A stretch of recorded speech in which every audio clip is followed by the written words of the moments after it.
Estamos en el aire, ¿eh? Hola. Hola, Cali Rodríguez. Sí, ¿qué tal? ¿Cómo te va? Bien, ya estamos en el aire. Nos sorprendió el aire de la radio porque esperábamos hablar fuera de micrófonos un minutito contigo, pero bueno, ya estamos, nos están escuchando todo el mundo. Te presento como corresponde, estamos con Cali Rodríguez, que es secretario general del Partido Guevarista de Argentina, a quien le damos la bienvenida. Hola Cali, ¿cómo estás? Claudia Bevilacqua y Claudio Gallo te saludan. Gracias por acudir al llamado del Paso Cambiado. No, por favor, gracias a ustedes por darnos la oportunidad de poder exponer nuestras ideas. Los agradecidos somos nosotros. Bueno, muy bien. Cali, ahí en la presentación de tu participación, nosotros nos hemos atrevido a poner un poco cómo analizan ustedes desde el Partido Guevarista estos 40 años de democracia. Estos 40 años que llevamos de democracia, o de lo que parece ser una democracia, y qué ideas tienen, no qué ideas, sino por dónde la ven en un momento tan delicado como este, que hay una disputa electoral, donde algunos dicen que la izquierda es responsable si gana la derecha y demás. Bueno, ¿cómo estás viviendo estos momentos? ¿Cómo viven ustedes estos momentos? ¿Y qué tenés para contarnos? Bueno, si nosotros hacemos un balance de estos 40 años, arrancando de esa famosa expresión de Alfonsín en el año 83, que con la democracia se come, se cura y se educa, y vemos el resultado que tenemos después de 40 años, podemos decir que con esta democracia no se come, no se cura y no se educa. Es decir, yo no voy a dar las cifras estadísticas sobre la situación que padece la enorme mayoría de los trabajadores ocupados y desocupados, pero el resultado desde el punto de vista económico, social y cultural nos ha llevado a una situación de crisis enorme, que no solo es económica, sino que también es una crisis política, es una crisis moral y cultural, producto de estos 40 años. Pero acá hay otro problema que a mí me interesaría plantear, que es que se nos quiere presentar a esta democracia como la estación terminal de nuestras luchas. Es decir, claro, está esta democracia o dictadura. Y en realidad, por delante de esta democracia burguesa, hay otra forma de democracia, que es la democracia de los trabajadores, que es esta democracia que se viene construyendo en las asambleas obreras, en las asambleas de los compañeras y compañeros trabajadores, ocupados, desocupados, de la lucha de las mujeres, de la disidencia de los pueblos originarios.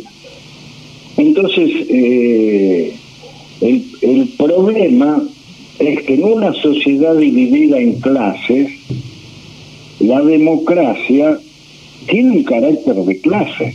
Es decir, habría que preguntarse democracia para quién. Evidentemente esta democracia no representa los intereses del pueblo, de los sectores populares.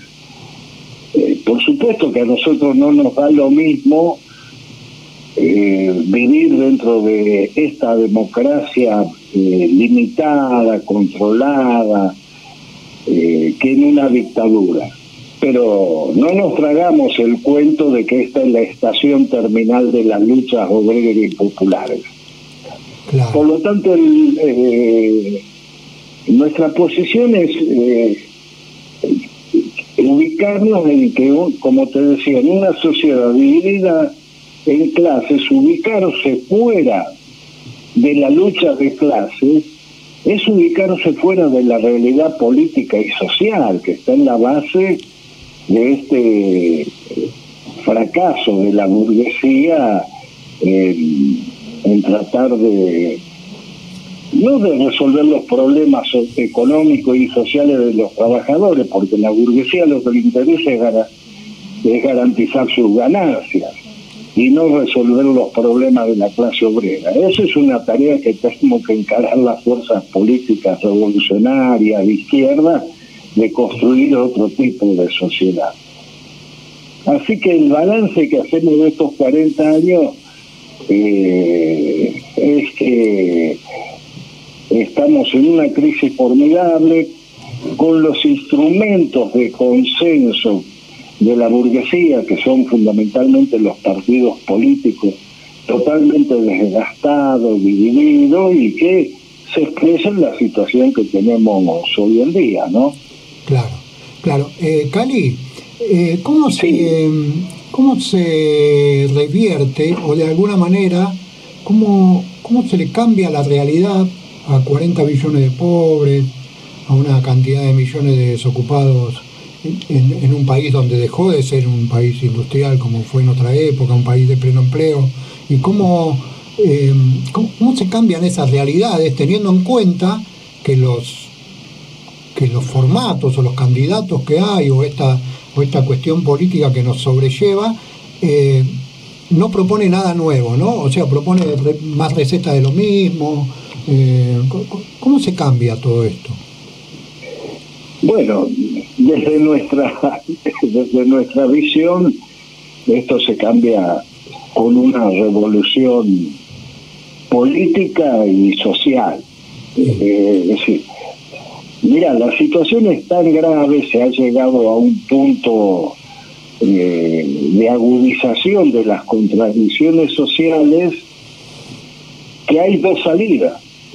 O se sale a través de una revolución política y social que construya una nueva sociedad, que para nosotros es el socialismo, o vamos hacia una salida reaccionaria encabezada por la propia burguesía. Sí. Porque no es que toda situación tiene una salida. No hay situaciones sin salida. El tema es las fuerzas políticas y sociales que intervienen en la resolución de esa salida, y a partir de ahí se nos plantean, en el caso nuestro, de las fuerzas obreras y populares, la necesidad de construir fuerzas revolucionarias, el partido o un conjunto de partidos revolucionarios que se planteen una salida socialista. No hay otro camino de resolver la crisis que hoy padece el país. Yo creo que hay que entender que una estructura capitalista dependiente como es hoy Argentina, lo que reproduce es más dependencia. Es más dependencia, y eso lo vemos todos los días. Es decir, la política económica la maneja el Fondo Monetario Internacional, los grandes monopolios nacionales y extranjeros condicionan las políticas económicas y sociales, y entonces acá siempre desde nuestra visión, ¿no? Por supuesto, va a haber luchas. Evidentemente, cualquiera de las dos que gane ahora el balotaje va a tener que ajustar, va a tener que pagar la deuda, se proponen pagar la deuda externa, y evidentemente eso va a generar grandes luchas sociales. Eso lo podemos prever. Lo que no podemos prever es el resultado de esas luchas. Eso va a depender de lo que se construya en todo este periodo, ¿no? Me parece que en ese sentido es importante el tema de tener clara conciencia que monopolios, extranjerización y concentración de la economía, concentración de las tierras y todo lo demás se lleva de patada con la democracia, incluso con esta democracia de la propia burguesía. Claro. Eso, así que como es, yo creo que se avecinan grandes luchas, es decir, las elecciones no van a resolver la crisis, sino que la van a colocar en un nuevo escenario.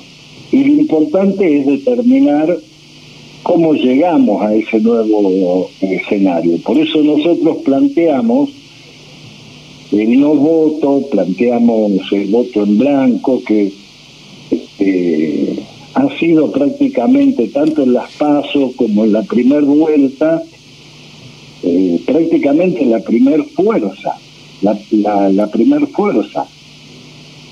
Y tenemos que lograr el que asuma con el menor grado de consenso político y social posible, porque eso va a condicionar las políticas que quieran llevar adelante, de ajuste, de todo lo demás. Vos fíjate la importancia que ha tenido este tema de el voto en blanco, de la abstención, que tanto Milei como Massa se han visto obligados a modificar sus programas y sus políticas.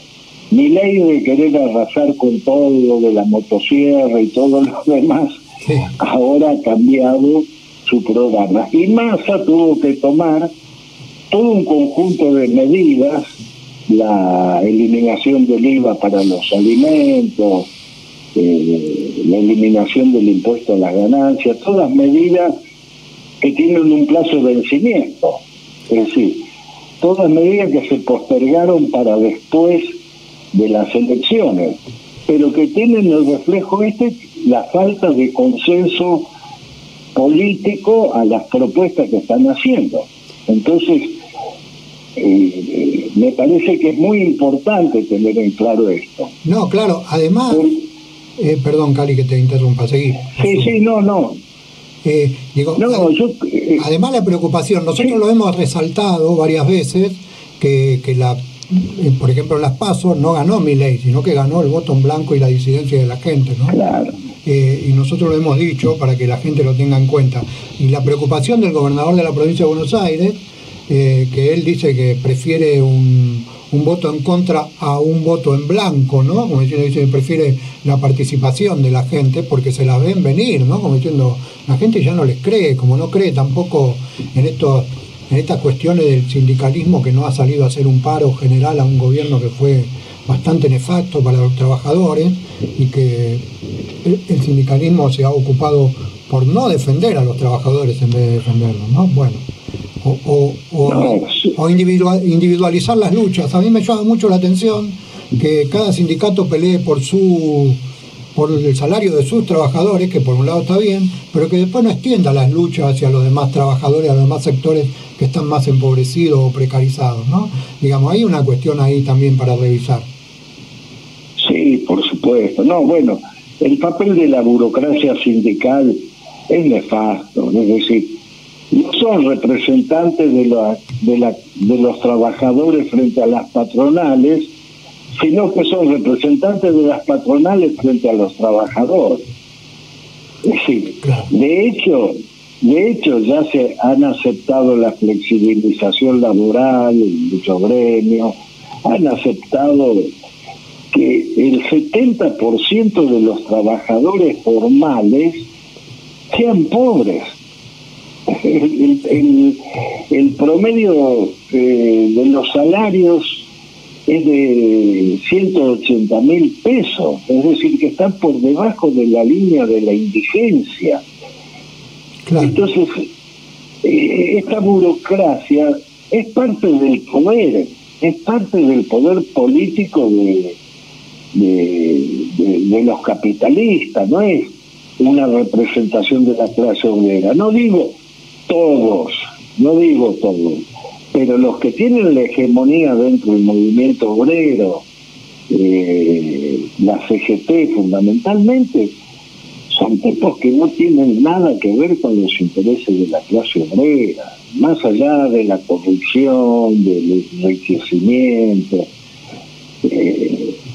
No nos olvidemos de una cosa, esta misma burocracia, frente a las luchas de los trabajadores, no vacilan en formar patotas, grupos de choque contra los supuestamente propios representados. Entonces, es una burocracia que hay que barrerla de los sindicatos, porque también no han hecho nada, han hecho mucho para facilitar la fragmentación de la clase obrera.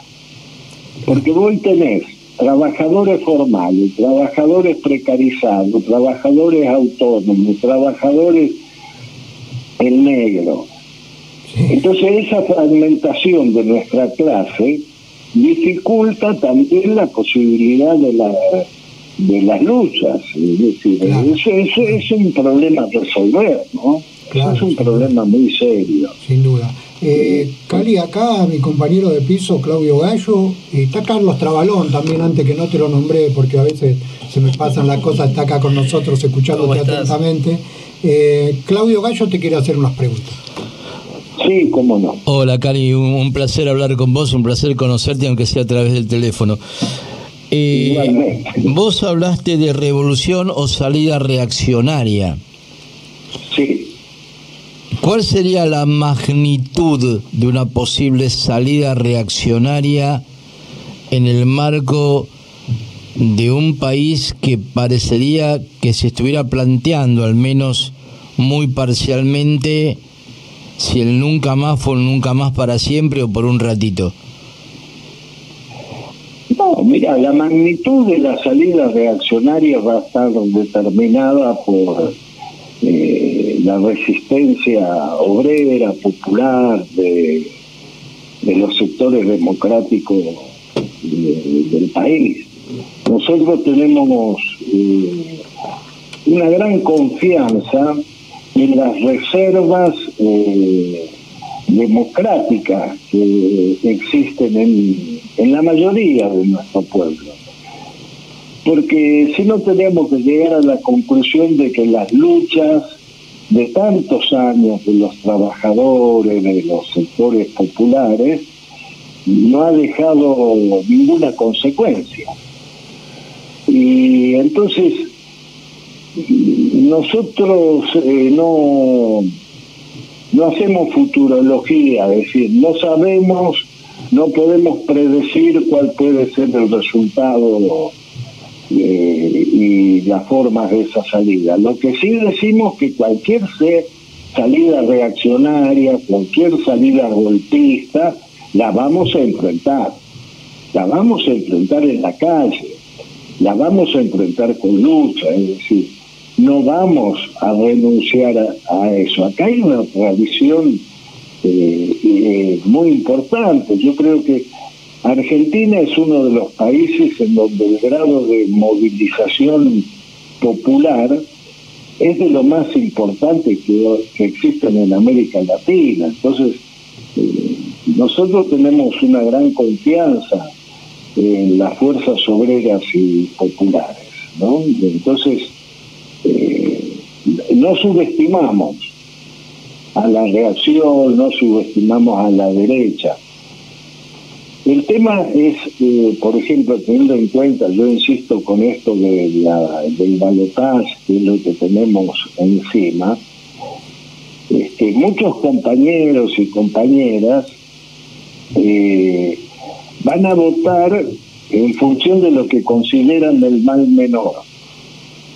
Ahora, lo que hay que entender que mientras sigamos girando dentro del mal menor, seguimos dentro del mal, seguimos eligiendo dentro del mal, y que lo que tenemos que hacer es trazar una clara línea divisoria entre ellos y nosotros, porque de eso depende el tipo de salida que logremos en un plazo que uno no puede determinar de antemano, pero que evidentemente en la lucha de clase se va a resolver este conflicto, esta situación de crisis, a favor de uno u otro sector.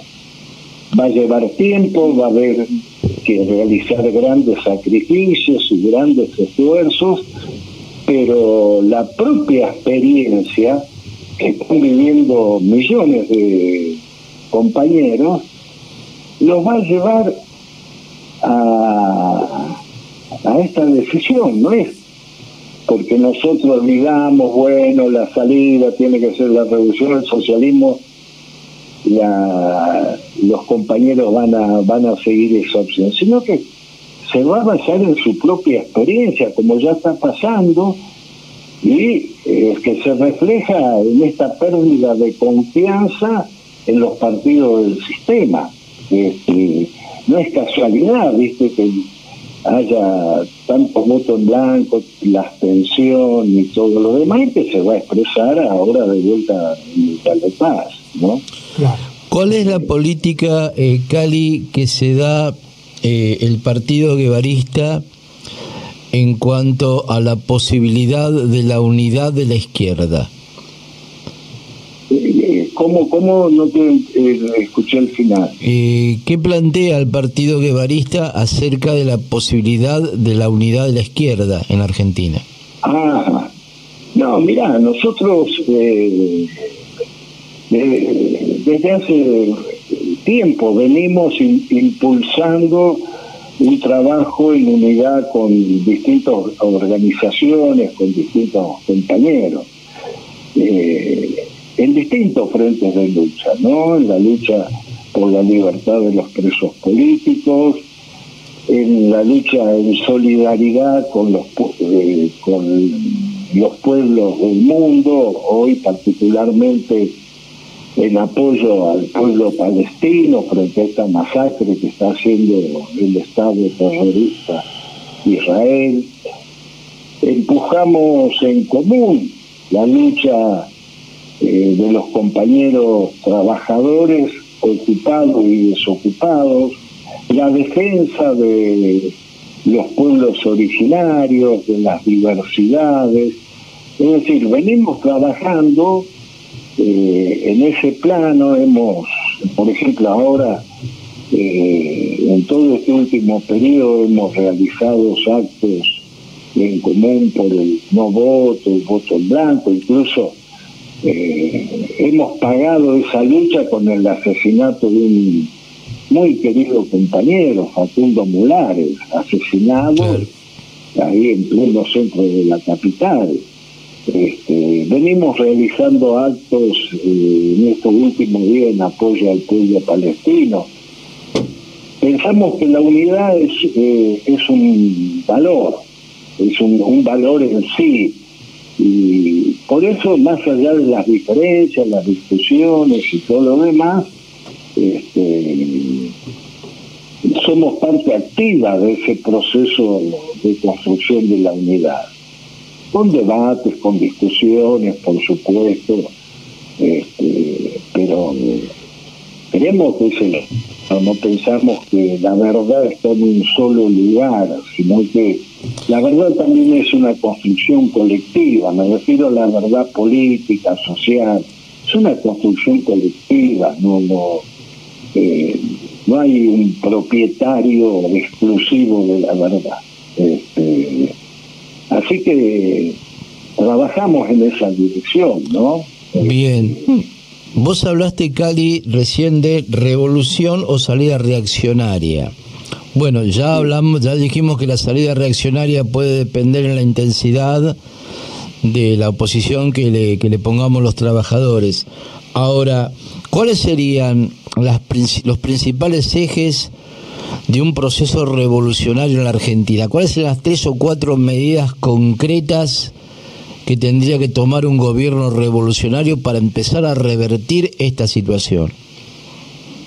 Mira, en primer lugar, la socialización de las grandes empresas, es decir, de los resortes fundamentales de la economía, de la banca, y el tema de la tierra.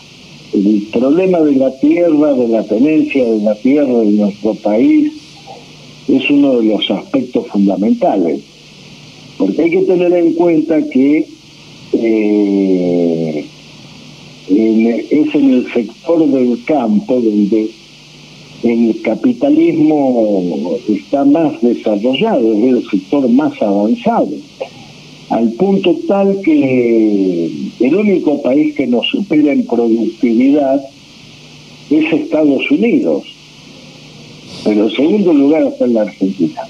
Ahora, ese proceso de la tenencia de la tierra hoy está concentrado en el 5% de los propietarios. Vos fijate, hace unos años atrás, 10, 20 años atrás, había 600.000 propietarios. Hoy eso se ha reducido a 280.000. Entonces, sin la socialización de la tierra, respetando la pequeña propiedad de los campesinos, de los pueblos originarios, la nacionalización de la industria, el comercio exterior, no se cambia esta situación. Es decir, hay que tomar medidas de fondo que ningún partido de la burguesía está dispuesto a tomar. Entonces, las primeras medidas tienen que ser esas, es decir, poner en el centro de la cuestión al hombre y a la defensa del medio ambiente. Porque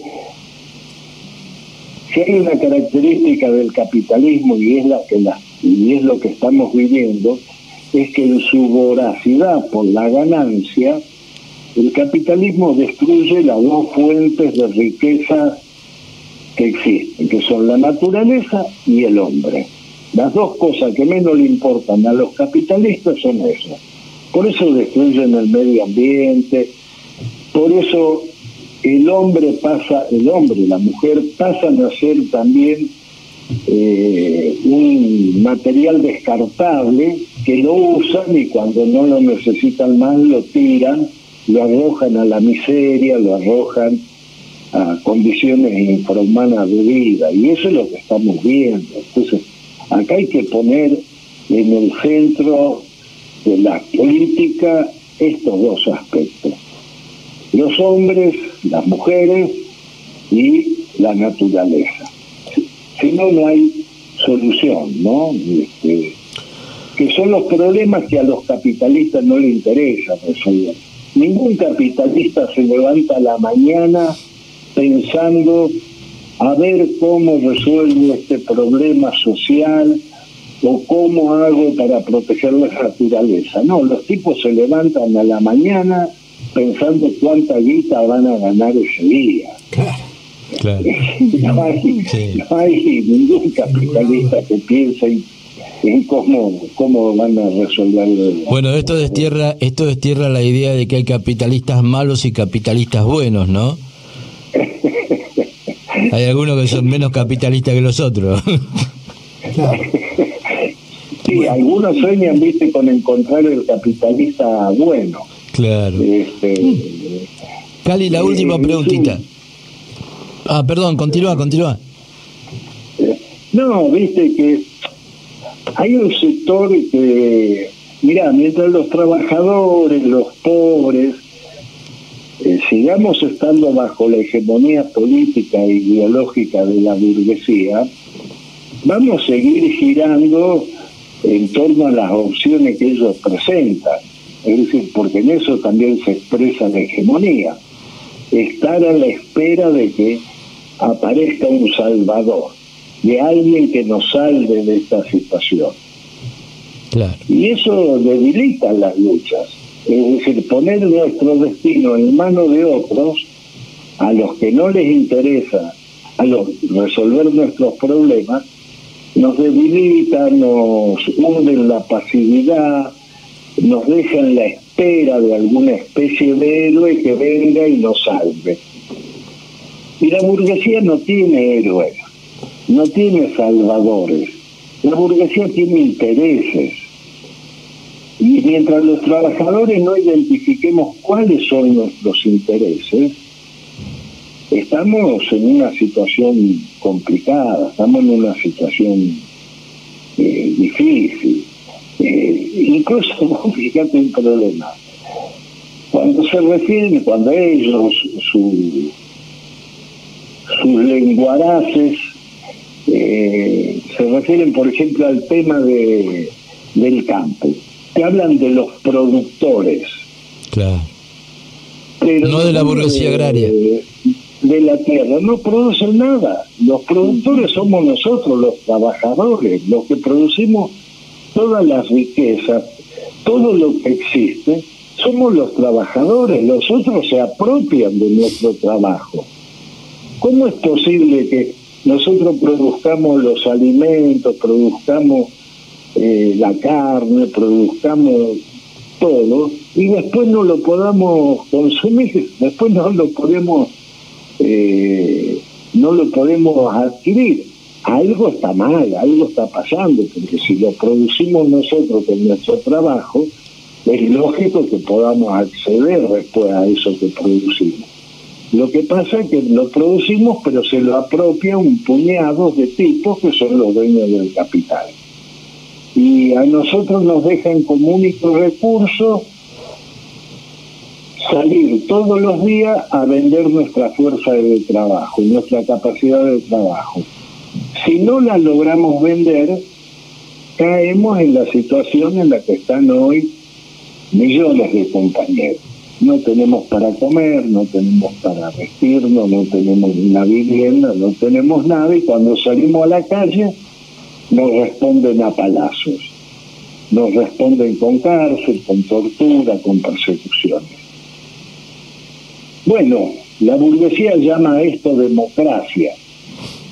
Nosotros decimos que esta forma de democracia esconde detrás de ello la dictadura de una clase social. Eso. Cali, ¿cómo ves, Sí. cómo ves la situación internacional, contando con el conflicto en Medio Oriente, pero ampliando un poco el concepto, ¿no? En este momento tenemos dos frentes de guerra que potencialmente nos podrían conducir, al menos esa es mi opinión, a una tercera guerra mundial, porque los actores que hace un rato peleaban en Europa ahora están peleando en Medio Oriente también. ¿Cómo ves la reagrupación de fuerzas de la clase obrera internacional, de los sectores populares del mundo contra esto? ¿Existe, no existe? ¿Está por construirse? ¿Cómo es la historia? Sí, mira, la situación realmente en el plano internacional es de una gravedad extrema. Yo creo que las grandes potencias imperialistas están jugando con fuego y nos están poniendo al borde de una tercera guerra mundial, ¿no? Yo creo que la propia crisis del capitalismo a nivel global, de lo cual nuestro país es un reflejo, es una parte, agudiza todas las tensiones y todas las contradicciones de las potencias. Hay una disputa por el mercado, por las riquezas naturales, por la hegemonía en el mundo. Vos fíjate que cuando se derrumba el socialismo, cuando, bueno, producto de toda una serie de cuestiones que sería largo analizar, la burguesía festeja el fin de la historia, ¿no? Ese famoso libro de Fukuyama, el fin de la historia, del que quedaba un mundo unipolar donde el capitalismo había triunfado. Y eso han pasado 30 años y fíjate en qué situación estamos, en una situación tremendamente grave. Yo creo que estos dos frentes de guerra que vos hablabas son parte de toda la política agresiva, fundamentalmente del imperialismo yanqui, que tiene como títere a la Unión Europea, a la burguesía europea. Yo creo que ellos se habían planteado debilitar a lo que consideran sus rivales, que son Rusia, China fundamentalmente, y bueno, y otros países, y atacan por el lado de Ucrania. Le falla ese intento, porque realmente hoy incluso lo han abandonado a Zelensky, lo han dejado ahí tirado, y han buscado ahora por Medio Oriente intentar atacar a Irán, que es parte de esta alianza que ellos llaman la Alianza del Mal. Pero que es un juego muy peligroso. Es un juego muy peligroso. Se está jugando con potencias que tienen bombas nucleares. Por ahora, se amenazan con la posibilidad de usarlas o no, pero estamos en una situación muy difícil. Y enfrente hay una resistencia de los pueblos, pero que todavía no alcanza para frenar esta locura prácticamente de los círculos guerreristas de Estados Unidos, ¿no? Hay resistencia fundamentalmente en Francia. Ahora hay grandes movilizaciones en distintos países del mundo en apoyo al pueblo de Palestina, pero todavía falta. Mira, nosotros el otro día hicimos un acto en Rosario, yo estuve en Rosario en apoyo al pueblo palestino, y yo le formulaba a los compañeros que estábamos en el acto cuántas muertes, cuántas masacres tiene que estar dispuesta a soportar la conciencia de la humanidad para organizarse y poner fin a todas estas masacres. Porque realmente lo que está pasando hoy en Gaza es monstruoso, realmente es cosas que difícilmente se vieron, ¿no? Al menos durante muchísimos años. Un pueblo encerrado, un pueblo rodeado de un muro de 8 metros de altura, en una franja que tiene 40 kilómetros de ancho con 70 kilómetros de largo, y que es bombardeada día y noche, sin agua, sin electricidad, sin combustible. Es una locura. Y tiene un carácter, Cali, perdona que te interrumpa, ¿no? Y tiene el carácter de las guerras que no sirven, porque por lo menos siempre hablamos en esta mesa y consideramos que las únicas guerras necesarias o las que sirven son las que liberan a los pueblos, que no es este caso, ¿no? Es todo lo contrario. Sí, claro, porque mira, hay toda una cuestión que hace a la construcción de sentido, como se dice ahora, en donde el pueblo que es ocupado, el pueblo que resiste la ocupación, se los llama terroristas. Ahora, los que arrojan bombas, a los que masacran a niños, a los que bombardean hospitales, esos parecen demócratas, luchadores por la libertad, los únicos que tienen derecho a defenderse. Claro. Y nadie dice que hay guerras que son justas y hay guerras que son injustas. Desde el marxismo esto es una posición elemental, es decir, las guerras justas son las guerras que libran los pueblos por su liberación, que luchan contra sus ocupantes, que luchan por liberarse. Y las guerras injustas son las que llevan adelante los agresores, los que ocupan territorio. Bueno, esto es lo que está pasando en Palestina. La lucha del pueblo palestino es una guerra justa, es una lucha justa, con fuerzas asimétricas terribles, ¿no? No vamos a comparar lo que puede resistir Hamas, el pueblo palestino, con la potencia del ejército de Estados Unidos. No, claro. Pero cuando los pueblos se deciden a la lucha, son invencibles.